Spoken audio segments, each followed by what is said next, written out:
उदय सामंत बोलतायत, आपण थेट पाहूयात। मी जे परवा रात्री सांगितलं ते पुन्हा एकदा ठामपणानं सांगतो की ज्या दिवशी हे निकाल लागले त्या रात्रीपासूनच काही महाविकास आघाडीचे आमदार हे माननीय एकनाथ शिंदे साहेबांच्या संपर्कात आहेत। हे पुन्हा एकदा ठामपणानं अंडरलाईन मी करून सांगतो, सरकार स्थापन झाल्यानंतर याची प्रचिती महाराष्ट्राच्या जनतेला येईल।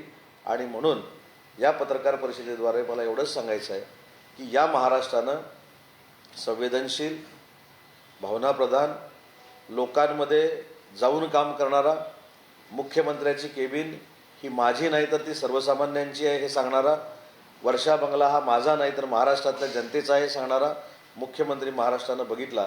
आणि त्या व्यक्तीचं मन केवढं मोठं आहे हे देखील महाराष्ट्रानं बघितलं। आणि म्हणून विरोधकांनी कुठंतरी स्वतःच्या पराभवाचं आत्मचिंतन करावं आणि विरोधी पक्षनेता होऊ शकत नाही याचं आत्मचिंतन करावं, हा माझा त्यांना सल्ला आहे। तुम्ही सांगितलं की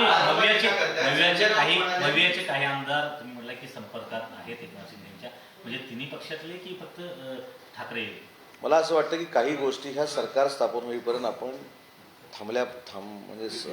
थांबवल्या पाहिजेत, त्या सिक्रेट ठेवल्या पाहिजेत, गोपनीय ठेवल्या पाहिजेत, तो सस्पेन्स असाच ठेवला पाहिजे। परंतु कुठच्याही परिस्थितीमध्ये काही आमदार हे एकनाथ शिंदे साहेबांच्या संपर्कात आहेत, भविष्यामध्ये खासदार देखील राहू शकतात असं माझं मत आहे। आपण म्हणाला की मोदी शाह निर्णय घेतले ते मान्य, मात्र दुसरीकडे संजय राऊत बहुमत असताना देखील मुख्यमंत्री पद लटकून ठेवलेलं आहे। ह्या जनतेचा कौल नाहीये, या जागी आम्ही असतो तर राष्ट्रपती राजवट लागू केली असती असं कोण म्हणालं? संजय राऊत म्हणतात, टीका करतात।